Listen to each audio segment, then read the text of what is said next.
여러분 한 주간 평안하셨습니까? 하나님께서 오늘 우리를 은혜의 자리로 불러주심을 감사드립니다. 이제 다같이 자리에서 일어나셔서 우리의 마음과 정성을 다해 살아계신 하나님께 예배드리겠습니다.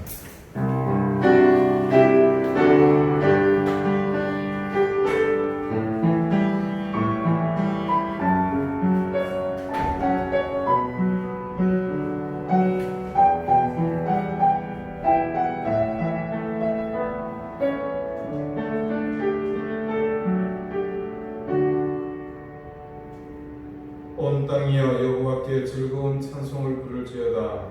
기쁨으로 여호와를 섬기며 노래하면서 그의 앞에 나아갈지어다. 여호와가 우리 하나님이신 줄 너희는 알지어다. 그는 우리를 지으시니요 우리는 그의 것이니 그의 백성이요 그의 기르시는 양이로다. 아멘. 하나님, 우리 중에 계신 그 이름이 우리의 전부임을 믿습니다.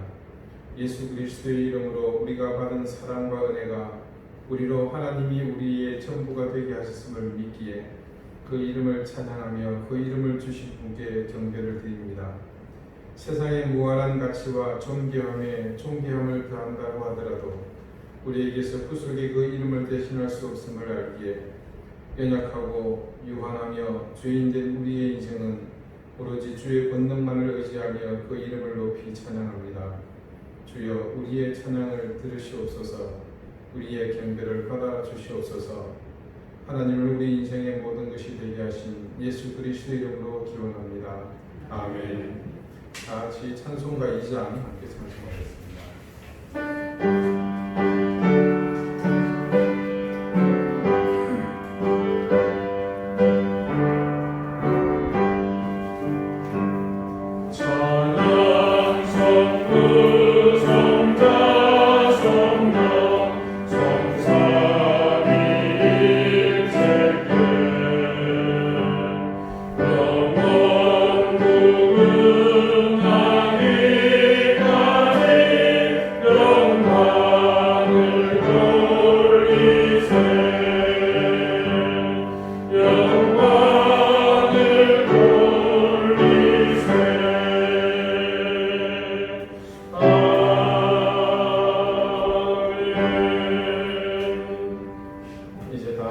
참여의 기도를 드리겠습니다. 끝없이 참으시고 우리를 기다려 주시는 하나님, 언제나 변치 않으시는 자비와 긍휼의 하나님 앞에 진노한 우리의 부끄러운 세월을 돌아보며 사죄의 은총을 구합니다. 지난 한 주간의 삶은 우리의 임의대로 주님을 판단하고 우리 삶의 방법대로 사는 시간들이었습니다. 그래서 우리 삶의 우선순위는 주님이 아니셨고 우리의 판단과 고집이 모든 것에 우선하는 삶이었습니다. 그렇게 믿음의 자리를 떠난 우리는 육신의 쾌락과 방탕함에 몸을 맡긴 채 의미 없는 시간을 낭비하며 살았습니다. 그래서 주님을 생각하면 감사와 은혜가 넘쳐야 했지만 도리어 근심과 염려만 넘쳐났습니다. 원인도 이유도 모른 채 염려와 불안에 휩쓸리며 주님의 자녀다운 승리자의 삶은 살지 못했습니다. 불평과 불만이 늘 가득하고 비판과 정죄만 일삼는 하루하루를 살았습니다.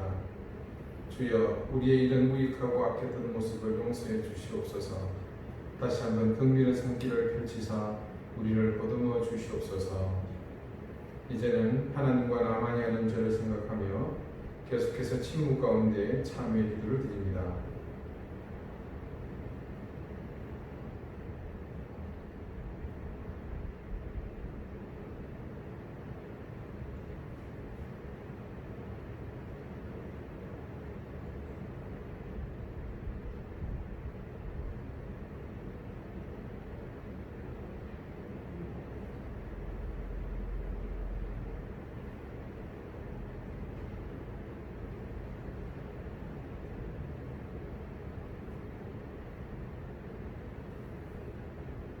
하나님께서는 자신의 부끄러운 죄를 솔직하게 고백하는 사람들에게 말씀하십니다. 생명의 윤례를 지켜 행하여 죄악을 범하지 아니하면 그가 반드시 살고 죽지 아니할지라. 그가 본래 범한 모든 죄가 기억되지 아니하리니 그가 반드시 살리라. 이는 정의와 공의를 행하였습니다. 아멘. 이제는 사도신경으로 우리의 신앙을 고백하오니 나는 전능하신 아버지 하나님 천지의 창조주를 믿습니다. 나는 형제의 유일하신 아들 우리 주 예수 그리스도를 믿습니다. 그는 성령으로 잉태되어 동정녀 마리아에게서 나시고 본디오 빌라도에게 고난을 받아 십자가에 못 박혀 죽으시고 장사된 지 사흘 만에 죽은 자 가운데서 다시 살아나셨으며 하늘에 오르시어 전능하신 아버지 하나님 우편에 앉아 계시다가 거기로부터 살아있는 자와 죽은 자를 심판하러 오십니다.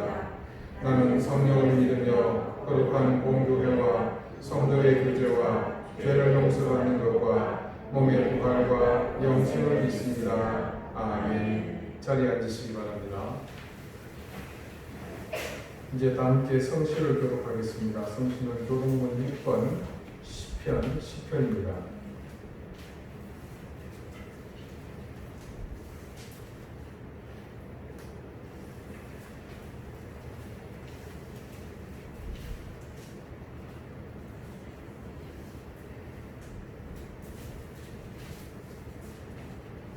여호와여 일어나옵소서. 하나님이여 손을 드옵소서. 가난한 자들을 잊지 마옵소서.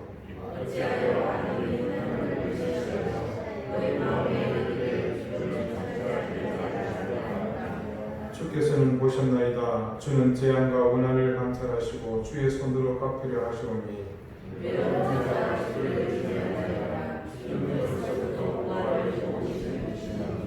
악인의 팔을 꺾으소서. 악한 자의 악을 더 이상 찾아낼 수 없을 때까지 찾으소서.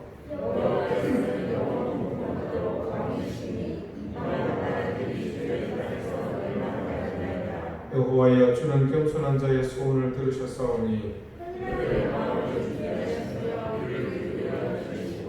고아와 압제당하는 자를 위하여 심판하사 자신을 위협하지 못하게 하시리라. 아멘. 다같이 기도드리겠습니다. 한 달 그리고 보름이 지속되는 동안 장마는 마치 이 땅을 뒤덮은 전염병과 같이 지루하게 우리의 삶의 자리를 위협하고 있습니다. 정치권은 여당의 제동정치가 없는 독주로 어수선하기만 하고 민생은 도탄에 빠져 있으며 철저한 사전 분석 없는 정부와 여당의 실험정책은 모두를 불안에 떨게 합니다. 누구보다도 서민과 약자의 편이라 자랑하던 이번 정부는 도리어 서민과 약자들의 눈에 더 많은 눈물을 흘리게 하고 있습니다. 군의 기강은 바닥에 이르러 주적인 북한에 대한 경계는 물론이거니와 남한에서 북으로 넘어가는 길조차 제대로 지키지 못하고 있는 그런 형국입니다. 검찰은 집안 싸움으로 스스로의 기능을 상실해가고 있으며 삼권의 분립으로 견제와 균형을 이뤄나가야 할 나라는 그 축이 휘청거리며 곳곳에서 위험 사인을 내고 있습니다. 이 모든 상황을 바라보시는 하나님, 그리고 이런 전국 또한 하나님께서 우리에게로 이끄시는 분이심을 저희는 믿습니다. 우리는 원망하며 불평하고 한숨 짓고 질책할 것입니다. 그렇지만 그런 모습을 바라보면서 우리는 그들을 향하는 손가락보다 우리 스스로가 먼저 겸비해서 우리가 그런 세상 가운데서 희망이 되고 소망이 될 수 있는 많은 사람들에게 위로를 주고 힘을 실어줄 수 있는 그런 모습이 되어야 할 것을 다시 한번 다짐하게 됩니다. 하나님, 우리로 하나님의 사람이 되게 하시고 구원받은 백성이 되게 하시며 이 땅에 교회를 이루고 하나님의 말씀을 듣고 증거하게 하시는 어떤 상황, 어떤 형편을 만나더라도 우리가 세상에서 바른 또 정의를, 진리를, 의를 지켜나가는 그런 파수꾼이 되어야 함을 세상 가운데 하나님께서 맡긴 사명임을 우리가 깨닫게 하시고 또 그것을 통해서 우리의 삶을 새롭게 해야 함을 온전히 인지하는 그런 시간들이 되기를 바랍니다. 하나님, 우리가 매주 주님 앞에 나와 예배드리는 이 순간이 그저 우리의 신앙적인 만족 또 요식의 행위가 되지 않게 해주시고 예배를 마치고 빨리 집에 가야지라는 그런 생각이 아니라 이 예배를 사모하고 또 이 예배를 바라보는 그런 모습으로 우리가 하나님 앞에 겸비해야 함을 느끼는 그런 시간들이 되게 하기를 원합니다. 주님, 주님께서는 매 순간순간 우리가 거듭나야 함을 말씀하셨습니다. 하지만 우리는 한번 거듭난 것을 것으로 우리의 모든 할 바를 다 해노라. 스스로 위안을 삼으며 우리 스스로가 무지하고 다 알지 못하는, 우리의 생각으로 담지 못하는 세상을 그런 가치관과 생각으로 살아가려고 하고 있습니다. 주님, 이 예배는 바로 그런 우리의 생각들이 깨트려지고 하나님께서 우리에게 주신 그 사명과 역할을 회복하며 우리의 신실함을 되찾는 그런 시간이 되어야 할 줄 압니다. 선한 것, 의로운 것, 진실된 것, 정의로운 것을 우리가 바로 찾게 하시고 더 가치 있고 아름다운 생을 만들어가는 그런 우리의 역할을 다시 한번 다짐하는 시간이 되기를 원합니다. 하나님, 이 세상의 경륜을 통해서 이 땅의 교회들이 어떤 역할을 해야 할지를 우리는 매 순간 하나님 스스로 깨닫게 됩니다. 지금껏 목적과 방향을 상실해서 세상 사람들에게 빛과 소금의 역할을 감당하지 못했던 이때에 우리가 철저히 우리 스스로를 돌아보며 우리가 하나님 앞에 새로워지고 또 우리의 모든 구습을 벗어버림으로 인해서 말씀에 온전히 사로잡힌 그런 교회되고 그런 그리스도인 되어 지금 이 시대를 바르게 선포할 수 있는 우리가 될 수 있도록 인도해 주시옵소서. 우리 교회가 그런 교회 되게 해 주시옵소서. 그래서 우리가 이 땅에서만이라도 많은 이들에게 그런 소망과 또 위로의 빛을 비추는 교회 되게 해 주시기를 기도합니다. 하나님, 오늘도 주님 앞에 나오는 사랑하는 주의 자녀들을 기억하옵소서.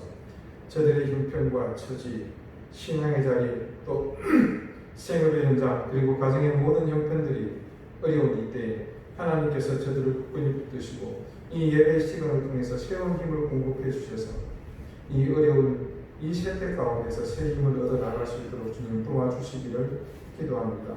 하나님, 사랑하는 교우들, 특별히 우리를 떠난 많은 교우들을 기억해 주시옵고 그들이 어느 곳에 있든지 하나님 귀하신 손길로 그들을 붙잡아 주시며 다시 돌아와 우리와 함께 예배할 수 있는 그날을 속히 하나님 이루게 하여 주시기를 구하옵나이다. 하나님, 우리 가운데 질병으로 고통받는 교우들을 기억해 주십시오. 마음이 연약해서 또 다른 질고로 일가지 형편으로 고통받는 교우들을 하나님께서 위로해 주시고 하나님의 사랑과 성표를 더 굳건하게 인도해 주시기를 구합니다. 코로나를 위해 막혀져 있는 우리의 의지, 우리의 믿음, 하나님을 향한 열정들이 다시 회복되게 하여 주시고 그래서 우리가 하나님 앞에 더 진실한 예배, 정말 하나님이 기뻐하시는 예배로 이 시간을 온전히 드려질 수 있도록 인도해 주시옵소서. 예배를 드려주신 하나님, 매 순간 매 순서를 하나님께서 더욱더 귀하게 우리에게 허락해 주시옵고 마치는 순간까지 하나님의 선하신 은혜가, 예비하신 은혜가 우리 가운데 가득 채워지는 시간 되게 해 주시옵소서. 감사드리오며 예수 그리스도 이름으로 기도합니다. 아멘.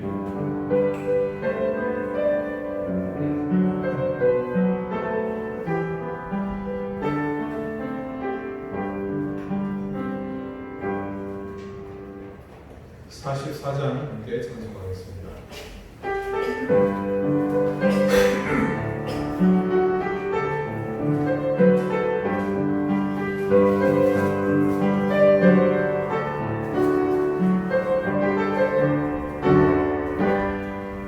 주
23절까지의 말씀입니다.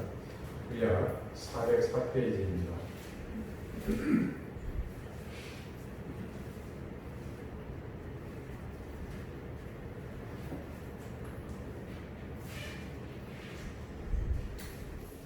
룻기 2장 21절에서 23절까지의 말씀을 제가 읽겠습니다. 이제 다 같이 자리에서 일어나셔서 하나님의 말씀을 경청하십시오. 모압 여인 룻이 이르되 그가 내게 또 이르기를 내 추수를 다 마치기까지 너는 내 소년들과 가까이 있으라 하더이다 하니 나오미가 며느리 룻에게 이르되 내 딸아 너는 그의 소녀들과 함께 나가고 다른 밭에서 사람을 만나지 아니하는 것이 좋으니라 하느니라.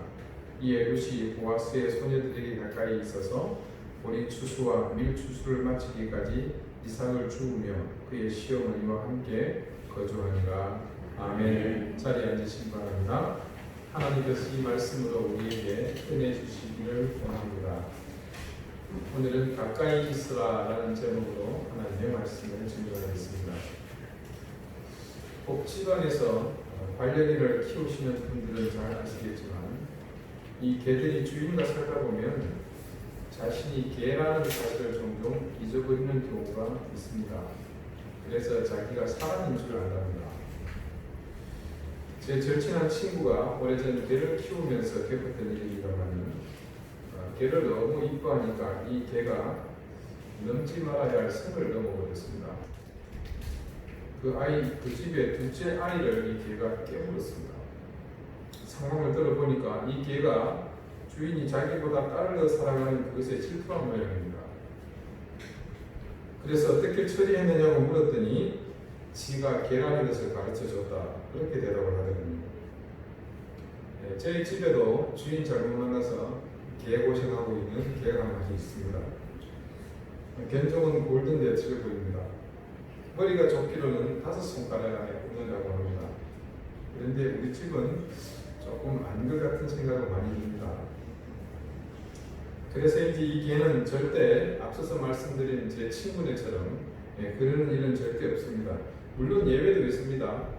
지가 아주 맛있게 먹는 그것을 뺏거나 또 혹은 아주 좋아하는 장난감을 뺏으려고 하면 그때 순간 경성을 잃어버리고 얼렁거리기를 합니다.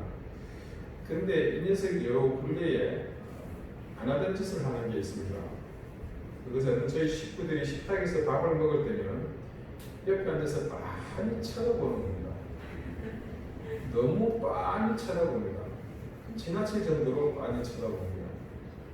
그렇게 쳐다보는 눈을 보느라면 저뿐만 아니라 누가 보더라도 나도 좀 주지 그렇게 말하는 게 느껴질 정도입니다. 그러다가 식탁에서 뭐가 툭 떨어지면 뭔지도 모르면서 무조건 잽싸게 그쪽으로 고개를 돌리고는 집어먹으려고 합니다. 이제는 식탁에서 이 녀석이 그렇게 하는 일이 아주 일상이 되어버렸습니다.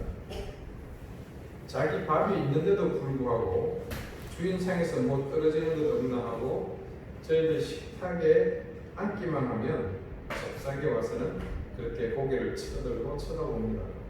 성경 말씀에 개들도 주인의 상에서 떨어지는 부스러기를 먹나이다. 그러더니 그걸 저희는 직접 체험하고 있습니다. 자, 이 이야기가 마태복음 15장에 나오죠. 21절 이하의 기록을 보면 예수님께서 한 날은 두로와 시돈 지방에 들어가셨습니다. 여러분 성경에 보면 두로와 시돈이 이어서 많이 등장하죠. 착각하시면 안 됩니다. 두 동네가 붙어 있는 게 아닙니다. 사실은 굉장히 떨어져 있습니다. 왜 그렇게 했는지는 모르겠지만 두 지역에서 일어난 일들이 비슷해서 그렇다고 추측을 합니다. 그때 가나안 여자 한 사람이 인근에서 튀어나와서 예수님께 옵니다. 그리고는 자기 딸이 지금 귀신 들렸으니 제발 불쌍히 여겨달라고 소리를 지릅니다. 마태복음에서는 가나안 여자라고 말하지만 마가복음을 보니까 이 사람은 헬라인이고 수로보니게 여인이다 이렇게 생각합니다. 말씀은 놀랍게도 예수님께서 그 여인의 이 외침에 대꾸를 하지 않으셨다고 기록하고 있습니다. 그도 그렇듯이 보다 못한 제자들이 와서 예수님 우리 뒤에서 소리치는 저 여자 어떻게 좀 해주십시오라고 말을 하거든요. 그때 예수님은 뜻밖의 대답을 하십니다. 예수께서 대답하여 이르시되 나는 이스라엘 집에 잃어버린 양 외에는 다른 데로 보내심을 받지 아니하였노라 하시니 너무 야박하지 않습니까? 문자 그대로 해석하면 너 유대인 아니니까 내가 너한테 해줄 거 없다 이런 뜻입니다. 그 여인이 예수님의 이 말을 들었는지 못 들었는지는 모르겠습니다만 끝까지 포기할 줄 모릅니다. 이번에는 예수님 앞으로 나와가지고 무릎을 꿇고 절하면서 도와달라고 간청합니다. 그런데 한번 생각해 봅시다. 우리가 아는 예수님이 과연 조금 전과 같은 그런 말씀을 하셨을까? 좀 의구심이 드시죠. 도무지 우리가 아는 예수님에 대한 지식에서 볼 때에 이해하기 어렵습니다. 그런데 더 놀라운 것은 그 다음입니다. 그 상황을 더욱 확고히 하고자 하는 의도로 이번에는 더 가혹하게 다음과 같은 말씀을 하십니다. 대답하여 이르시되 자녀의 떡을 취하여 개들에게 던짐이 마땅하지 아니하니라. 지금 더 심한 말이 아닙니까? 예수님께서 과연 이런 말을 하실 수 있을까? 누구든 이 대목에서 혼란스러울 수밖에 없습니다. 그래서 제가 찾아봤습니다. 그랬더니 지금 이 말씀에 대한 많은 학자들의 의견은 이렇습니다. 그것은 예수님의 의 중에 있는 예수님이 하시고자 하시는 말씀이 아니라 제자들의 심정을 대변하는 것이다. 이렇게 해석을 하고 있더라고요. 자, 여인이 계속해서 예수님께 소리 지르며 따라오는 것을 두고서 제자들이 주님께 어떻게 해 주시기를 바라는 그 속내가 바로 지금 주님께서 하신 말씀이라는 말입니다. 자, 우리가 앞서서 제자들의 말은 어떤 의미로 이해됐습니까? 예수님, 제발 저 여자가 저러는데 좀 도와주시죠. 이런 의도가 아니었다는 것이죠. 이방인인 너희들은 그냥 너희 신에게 가서 빌어라. 그리고 그 신이 고쳐주기를 바래라. 지금 제자들에게 지배적인 생각은 바로 이와 같다는 것입니다. 여하튼 이 여인은 이런 모욕적인 말을 들었지만 그래도 포기하지 않습니다. 마치 제자들의 그런 생각을 비난이라도 하듯이 이렇게 말합니다. 여자가 이르되 주여 올소이다. 나는 개들도 제 주인의 상에서 떨어지는 부스러기를 먹나이다 하니 예수님께서는 이 여인의 행동에 대해 여자여 내 믿음이 크도다. 내 소원대로 되리라 하시니 그렇게 말씀하시면서 그 여인의 딸을 고쳐주셨습니다. 자, 한 번은 예수님께서 가버나움에 계실 때 일어난 일입니다. 중풍에 걸린 사람을 친구들이 그 침상째 메고 예수님께 나왔습니다. 그런데 인파로 인해서 예수님이 계신 그 집 안으로 들어갈 수가 없습니다. 그래서 이들은 예수님이 앉아 계신 그 집의 지붕으로 올라가서 지붕의 기와를 걷어내고 지붕을 뚫고는 글로 이 예수님, 이 중풍병자를 예수님께 내려놓았습니다. 자, 말씀은요, 이 사건을 단지 그냥 한 중풍병자가 있어서 인파로 인해 들어갈 수 없게 되자 지붕의 기와를 걷어내고 지붕을 뚫고 이 환자를 내려놓았다. 그렇게 기술하고 있습니다. 기와를 걷어내고 지붕을 뚫었다는 말도 사실은 마태나 마가복음에는 없고요. 누가가 이후에 삽입한 부분입니다. 그냥 마태복음과 마가복음은 짧게 중풍병자를 친구들이 침상치에 온 것을 보고는 예수님께서 그 믿음을 귀하게 보시고 고쳐주셨다. 그렇게만 기록되어 있습니다. 그러나 그들이 어디서 왔는지 모르겠지만 몰라도 이 몰려든 많은 인파로 인해 들어가지 못할 정도의 분위기였다. 이 기록을 근거로 해서 볼 때 이들이 인근에서 왔다고 보기는 어렵습니다. 적어도 수십 리 밖에서 왔을 텐데 그들의 그런 간절함과 또 수고는 우리는 상상도 못할 엄청난 것들입니다. 아마도 예수님께서 이것저것 따지지도 묻지도 않으시고 그 즉시 그들을 칭찬하시고 고쳐주신 것을 보아서 이들은 정말 이 친구를 고칠 희망으로 먼 길을 혹독한 고생을 감내하면서 주님께 데려온 것이 분명합니다. 회당장 야이로라는 사람이 있습니다. 회당장이라는 것은 이스라엘뿐만 아니라 지금 유대인이 거주하는 곳에서는 처음 있습니다. 시나고가라고 불리는 토라를 읽어주고 함께 모여서 유대교를 전통성을 이어가는 중요한 장소죠. 그 회당장입니다. 그 시대로 볼 때는 유대교의 종교 지도자입니다. 사회적 위치가 있고 일반 유대인들과는 틀리 종교적 지위가 있는 사람입니다. 반면에 예수님은 어떻습니까? 우리에게 그분이 어떤 분이신지 명확하지만 유대교의 입장에서는 다릅니다. 그들에게 예수님은 상당히 위험 인물입니다. 아직 그 실체가 정확히 판명되지 않았을 뿐만 아니라 복음서에 기록된 예수님의 말씀들은 유대인 지도자들이 듣기에는 출처가 불명확한 굉장히 위험한 말들이 대부분이기 때문입니다. 그래서 결국 그들은 어떻게 결정을 내립니까? 예수님은 위험입니다. 하나님의 신성을 모독하는 자다. 그래서 마침내 처참한 죽음의 자리에 십자가로 내몰아 버리지 않습니까? 그런 인물에게 회당장이라는 직책을 가진 유대교회의 종교 지도자가 가서는 그 발 아래 엎드리고 자기의 집에 와서 죽어가는 외동딸을 살려달라고 간청합니다. 자, 여러분, 이건 결코 단순한 일이 아닙니다. 그 시대에 굉장히 큰 이슈가 될 만한 엄청난 사건입니다. 그래서 그런 모든 정황을 알고 계시는 예수님께서는 그런 회당장의 믿음을 보시고 그 딸을 고쳐주시려고 그 집으로 길을 잡았습니다. 그런데 그렇게 회당장 야이로의 집으로 가던 여정 중에 12년 동안 혈루증을 앓고 있는 한 여인이 복잡하게 얽혀서 무리지어가는 예수님의 그 행렬 뒤편을 따라갔습니다. 그리고는 더 가까이 다가가서 몰래 예수님의 옷가에 손을 댑니다. 그랬더니 놀랍게도 손으로 예수님의 옷자락을 만지기만 했는데 자신의 혈루증이 그저시 나았습니다. 자, 예수님을 따르던 제자들과 일행들은 차라리 순간에 일어난 이 일에 대해서 어느 누구도 인지하지 못합니다.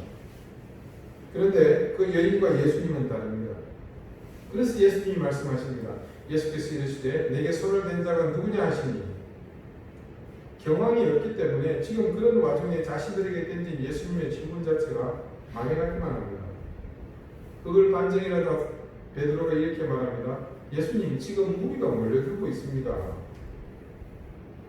그러나 예수님은 지금 말하는 것과 전혀 또 다른 상황을 말씀하시고 있습니다. 지금 자신에게서 누군가의 병을 고칠 만한 그런 능력이 나갔다고 말씀하십니다. 자, 당사자인 여인이 숨길 수 없어서 예수님께 나와 떨면서 자초지종을 말합니다. 예수님은 이 여인의 행동에 대해서 딸아, 내 믿음이 너를 구원하였으니 평안히 가라 하시더라, 이렇게 말씀을 전달합니다. 자, 많은 사람이 등장했습니다. 수로보니게 여인, 중풍든 친구를 예수님께로 메고 온 사람들, 회당장 야이로, 그리고 12년 동안 혈루증을 앓았던 여인. 자, 이 사람들의 공통점이 있습니다. 그들은 모두가 예수님께 가까이 다가가고자 했습니다. 이유는 모두가 같습니다. 그들은 모두 자신들의 병을 고치기 위해서, 지인의, 가족의 병을 고치기 위해서 그렇게 나갔던 것입니다. 자신들의, 또 자기 가족의, 친구의 병은 누구도 고칠 수 없고 오직 바다와 귀신을 잠잠케 하시는 그 능력이 있는 그분, 예수님만이 고칠 수 있다는 것을 그들은 알고 있었습니다. 하지만 그런 사실을 아는 것만으로 병이 고쳐지지는 않습니다. 무엇보다도 먼저 그들은 그런 기적을 베푸시는 그분 예수님을 만나야 했습니다.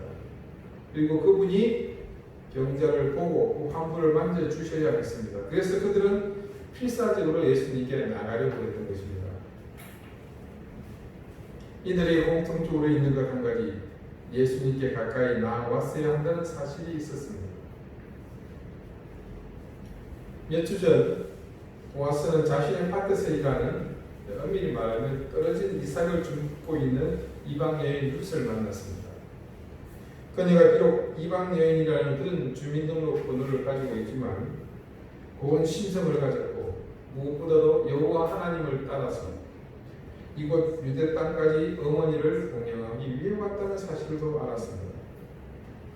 그리고 지금 그 자리는 그런 효심으로 어머니의 허기를 채우기 위해 자신이 이방인이고 그리고 더군다나 남편을 잃은 과부라는 그런 편견이 있을 법한 그런 위협과 핍박을 무릅쓰고서 보아스 자신의 밭으로 나왔다는 사실 또한 알았습니다. 보아스는 그래서 그녀에게 많은 은혜를 베풉니다. 보아스가 베푼 몇 가지의 은혜 중에 다음과 같은 내용이 있죠. 앞서 2장 8절의 말씀입니다. 보아스가 룻에게 이르되 내 딸아 들으라. 이삭을 죽으러 다른 밭으로 가지 말며 여기서 떠나지 말고 나의 소녀들과 함께 있으라. 보아스는 이방 여인인 룻이 다른 사람들에게 멸시를 당하거나 혹은 다른 공변을 당하지 않도록 자신의 식소들과 함께 있도록 배려한 것입니다. 그래서 나의 소녀들과 함께 있으라 말했습니다. 오늘 본문에도 그런 정황이 그대로 드러나죠. 21절 말씀입니다. 모압 여인 룻이 이르되 그가 내게 또 이르기를 내 추수를 다 마치기까지 너는 내 소년들에게 가까이 있으라 하더이다 하니, 자, 이게 소녀가 맞는지 소년이 맞는지 전해준 사람은 어떤 사람은 약간 차이가 있습니다. 분명 룻도 그래서 보아스가 자신에게 보아스의 식솔들과 가까이 있도록 배려한 사실을 알고 있습니다. 자, 그런 룻의 이야기를 들은 나오미도 역시 룻에게 그렇게 말하죠. 그 다음 절이지 않습니까? 22절에 나오미가 며느리 룻에게 이르되 내 딸아 너는 그의 소녀들과 함께 나가고 다른 밭에서 사람을 만나지 아니하는 것이 좋으니라 하는지라. 소녀였다가 소년이었다가 소녀였다가. 자, 21절과 22절을 보면 각각 표현이 틀립니다. 소녀든 앞서서는 가까이 있으라, 두 번째는 뭡니까? 함께 있으라. 이렇게 우리말은 다르게 표현이 되어 있습니다만은 히브리어 원문 성경에는 두 가지가 동일한 어원을 가진 단어를 사용하는 것을 찾을 수 있습니다. 이 동일한 어원에 해당하는 히브리어 단어가 바로 다바크입니다. 이 다바크는 몇 가지 의미가 있습니다. 먼저 가까이 붙는다. 두 번째는 극복하다. 또 가까이 가다 혹은 집착하다라는 그런 의미들이 있습니다. 그래서 실제로 성경의 용례를 찾아보면 이런 다양한 의미에 따라서 여러 가지 해석이 될 수 있는 그런 다양한 방법으로 이 다바크가 쓰이고 있는 것을 볼 수 있습니다. 조금 전 말씀드린 2장 8절의 말씀, 보아스가 룻에게 내 소녀들과 가까이 있으라 그랬죠. 거기에도 동일하게 이 다바크가 쓰이고 있습니다. 그래서 8절, 21절, 22절 모두가 이렇게 사용됩니다. 가까이 있다는 것. 사람은 누구나 관심이 있는 것에 가까이 가기 마련이죠. 그리고 좋아하고 사랑하는 사람과 함께 있고 싶어 합니다. 마음이 울적하고 괴로울 때면 그 마음을 위로받기 위해서, 아니면 날이 너무 좋아 혹은 날이 꾸져서 아무것도 하기 싫은 생각이 들 때는 어디를 찾아갑니까? 멍 때리기 좋은 곳, 자신이 좋아하는 곳을 찾아갑니다. 또 대개는 자신이 관심 있어 하고 사랑하는 사람이든 어떤 대상이든 그것에 은연중 집착하기 마련입니다. 자, 그런 것에 우리도 모두 다바크하고 있는 것 같죠. 그래서 다바크의 표현이 맞는 것 같습니다. 제가 예전에 이런 말씀을 드린 적이 있습니다.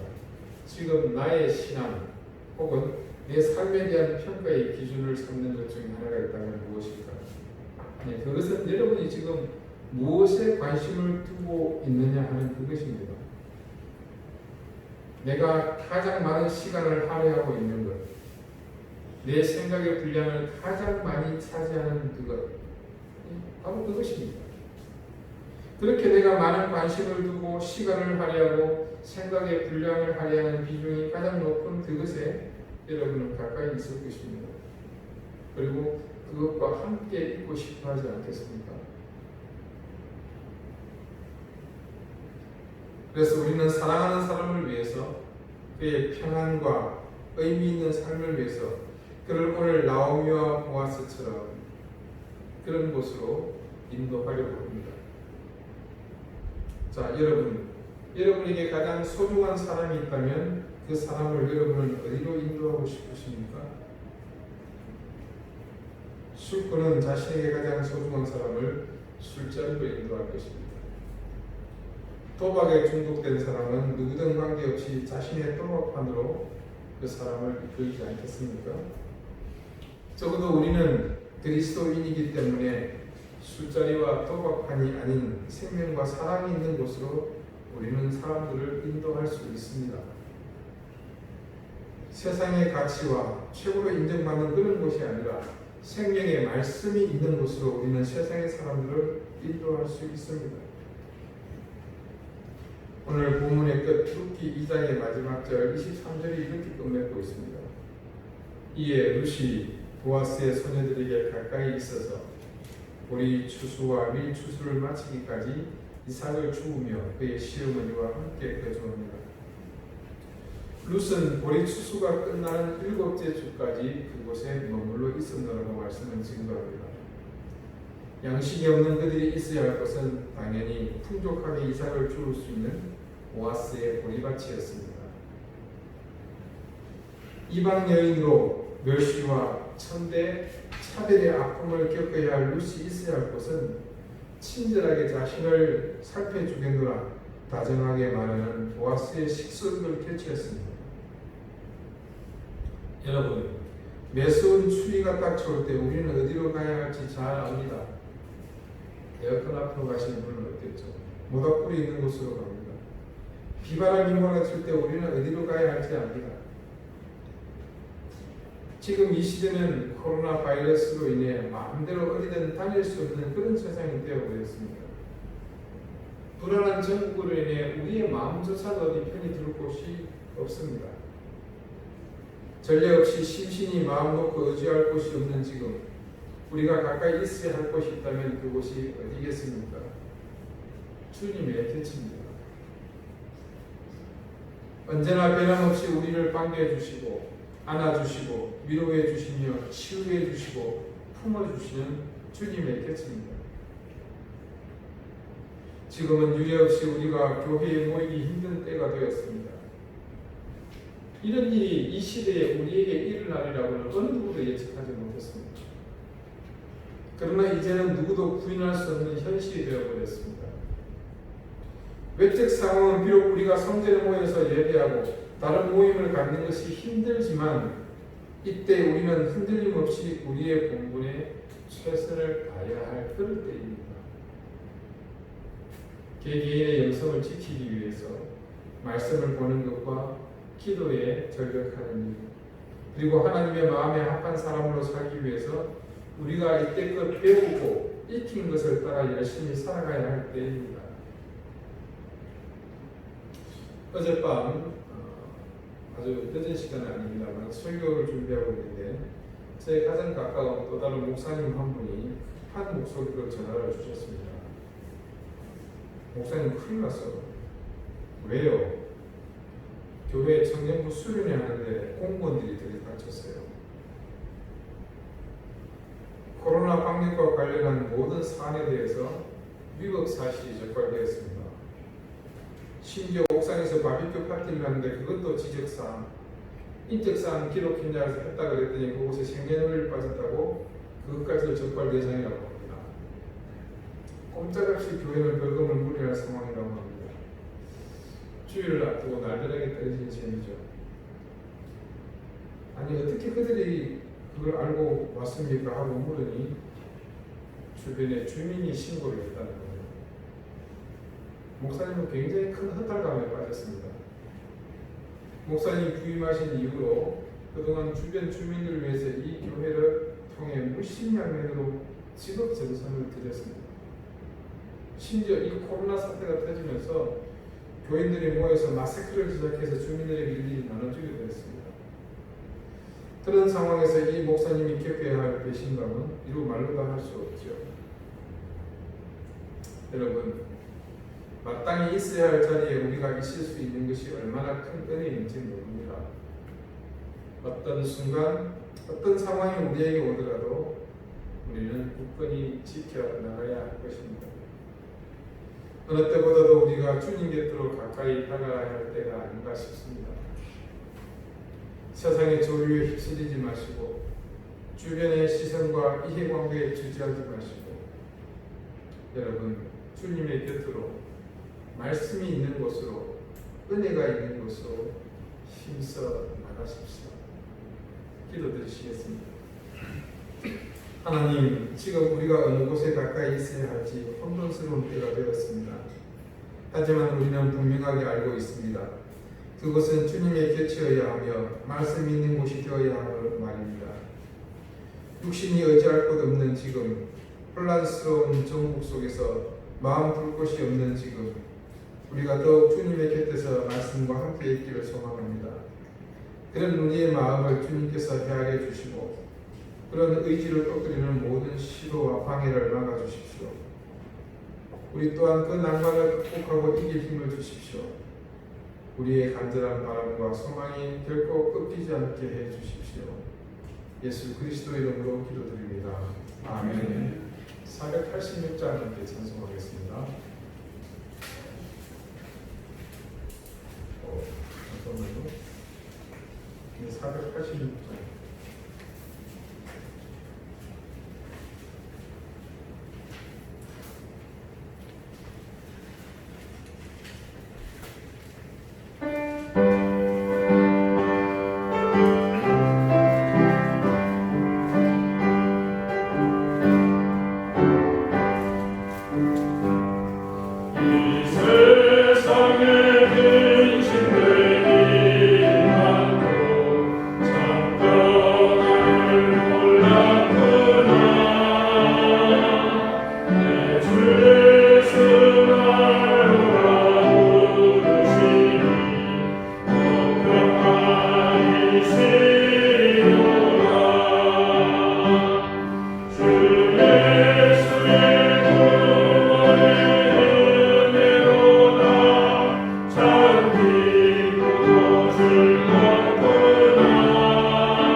자비로우신 하나님, 은혜와 사랑을 감사드립니다.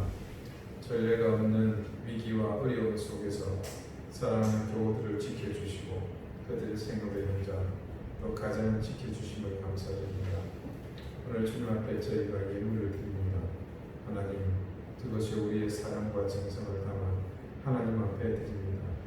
또한 그것은 내게 있는 모든 것이 하나님께서 주신 것임을 고백하는 마음을 담은 것이오니 하나님, 우리의 헌신과 우리의 드림에 하나님께서 큰 은혜를 더해 주시기를 기도합니다.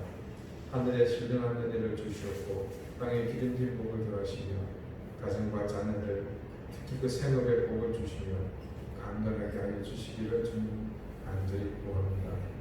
우리 교우들의 가정을 주님께서 그 귀한 은혜로 더욱 지켜주시옵고 실족하지 않게 하시며 이때를 다하여 더욱더 주님 앞에 굳건히 서가는 우리 모두가 되게 해주십시오. 예수 그리스도 이름으로 감사하며 기도드립니다. 아멘. 예, 교회 소식 알려드리겠습니다. 8월까지만 저희가 지금과 같은 시스템으로 유지를 하고요. 9월부터는 조금씩 모임을 회복하도록 그렇게 하겠습니다. 그래서 오늘 광고에 실지는 않았습니다만 9월 최초부터 주중 우리 성수자반 개강을 하도록 그렇게 하겠습니다. 그래서 예전처럼 테이블에 앉아서 하기는 좀 어려울 것 같고요. 지금 이 예배실에서 좀 떨어져 앉아서 그렇게 할 수 있도록 진행을 했으면 좋겠습니다. 그래서 식사와 또 새벽기도 다른 주중 모임들은 차후에 우리가 조금 더 살핀 다음에 할 수 있도록 그렇게 하겠습니다. 지난 주간에 우리 건물 연세를 납부했습니다. 여러분이 힘껏 헌금해 주셔서 외부에 손 벌리지 않고 이렇게 했습니다만은 계속해서 저희가 재정적인 압박을 현실적으로 느껴야 할 때가 온 것 같습니다. 그걸 요새 좀 많이 기도해 주시고 저 같은 경우는 지난 2월부터인가요? 제 신수비에서 100만 원을 삭감을 했습니다. 그래서 조금 부담은 줄였습니다만 그래도 우리가 교우들이 현저하게 출석을 못하고 있기 때문에 그런 부분을 감안하시고 이런 걸 위해서 함께 기도해 주시기를 부탁을 드리겠습니다. 우리 교회 환우들을 위해서도 기도해 주시고요. 우리 김광수 현재 목회장 성도 가정은 지난주에 제주에 내려왔습니다. 그래서 아주 신생하기 때문에 교회 출석은 어려울 것 같고 조금 있다가 오기로 이렇게 연락을 또 받았습니다. 그래서 그 가정을 위해서도 이렇게 기도해 주시고 또 우리 조선일 집사님을 위해서도 계속해서 이렇게 기도해 주시면 감사하겠습니다. 다 같이 자리에서 일어나셔서 앞에 계신 분들과 가정에게 인사를 나누시겠습니다.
이제는 예수 그리스도의 은혜와 하나님의 사랑과 성령의 교통하심이 주님께 가까이 가고자 하는 말씀 곁으로 나아가고자 하는 우리 사랑하는 광주교회 모든 성도들 머리 위에 이제로부터 영원토록 항상 함께 하시기를 간절히 축원하옵나이다.